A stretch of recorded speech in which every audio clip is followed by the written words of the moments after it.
안녕하세요, 여러분. 믿음 하면 딱 뭐가 떠오르세요? 오늘은요, 우리가 믿는다고 할 때 그게 대체 무슨 뜻인지, 거의 400년 전에 아주 흥미로운 논쟁을 통해서 한번 제대로 파헤쳐 보려고 합니다. 자, 이런 질문 한번 던져볼게요.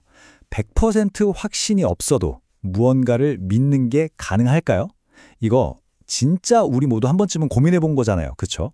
근데 놀랍게도 말이죠. 이 질문에 대한 아주 기가 막힌 답을 17세기 문서에서 찾을 수 있다는 겁니다. 과연 뭐라고 했을까요?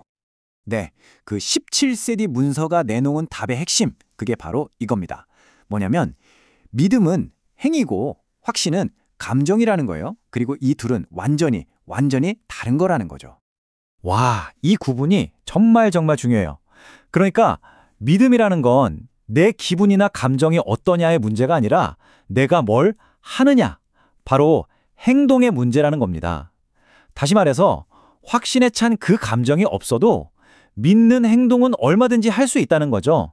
바로 이 개념이 오늘 이야기의 모든 걸 푸는 열쇠가 됩니다. 자, 그럼 궁금해지죠? 믿음이 행동이라고? 대체 무슨 행동을 말하는 걸까요? 저자는요, 믿음을 굉장히 강력한 동사들로 설명하고 있어요. 우리 하나씩 한번 뜯어볼까요? 첫 번째 행동은 바로 나아가는 것이에요. 오는 것. 이게 뭐냐면 비유를 들어볼게요. 우리가 아플 때 병원에 가잖아요. 이제 다 나은 것 같아. 이런 느낌이 들어서 가는 게 아니죠. 저 의사한테 가면 나을 수 있을 거야 라는 믿음 하나로 찾아가는 그 행동. 바로 그겁니다. 중요한 건 내 감정이 아니라 그 근원을 향해서 움직이는 행위 자체라는 거죠.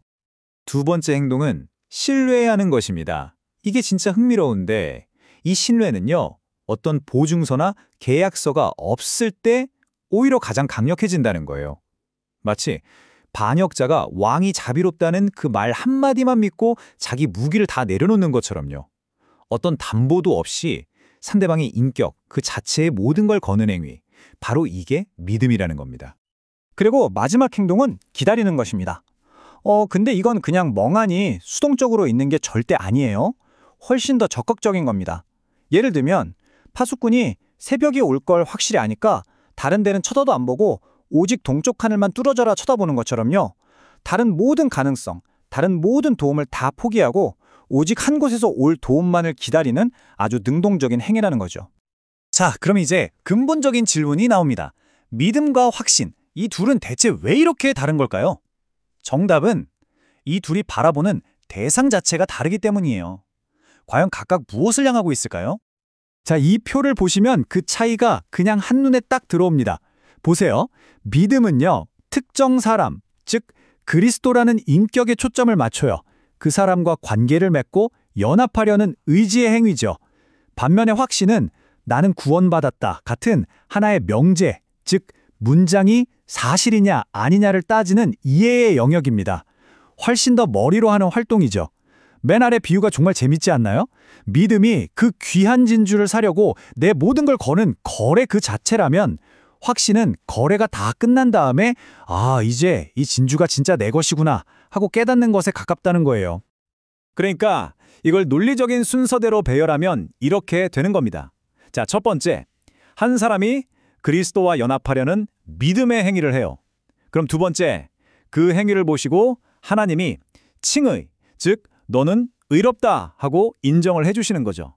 그리고 마지막 세 번째, 그 상태가 되었다는 확신이 뒤따라올 수 있다는 겁니다. 보세요. 확신은 시작점이 아니라 결과물인 셈이죠. 그럼 확신은 대체 무슨 역할을 하는 걸까요? 저자는 확신이 믿음의 전제 조건이 아니라 그 믿음의 여정 끝에서 받는 일종의 인장, 그리고 보상이라고 이야기합니다. 와, 이 비유들을 보면 느낌이 확 오죠? 확신이라는 건 말이죠. 거래를 성사시키는 그 행위 자체가 아니라는 거예요. 오히려 거래가 성공적으로 다 끝난 다음에 확인 도장으로 찍는 인장이나 주고받는 계약금 같은 거라는 거죠. 이미 일어난 일을 확인해주는 증표, 딱 그 역할이라는 겁니다. 이 문장은 정말 강력합니다. 사람의 믿음은 먼저 싸워서 승리를 거두어야 하며 그 후에 확신은 그 믿음의 왕관이자 승리입니다. 와, 그러니까 믿음은 전투라는 거예요. 먼저 싸워서 이겨야 하는 전투, 그리고 확신은 그 승리한 사람에게만 주어지는 왕관이라는 거죠. 그냥 가만히 있는데 생기는 감정이 아니라 치열한 싸움 끝에 얻어내는 트로피 같은 거라는 겁니다. 자, 좋습니다. 여기까지 듣고 보면 이거 좀 400년 전의 신학적인 논쟁 아닌가 싶으실 수도 있어요. 그런데 이게 오늘날 우리에게 왜 중요할까요? 이 구분이 대체 왜 그렇게 중요한 건지 그 실질적인 의미를 짚어보면서 오늘 이야기를 마무리해 보겠습니다.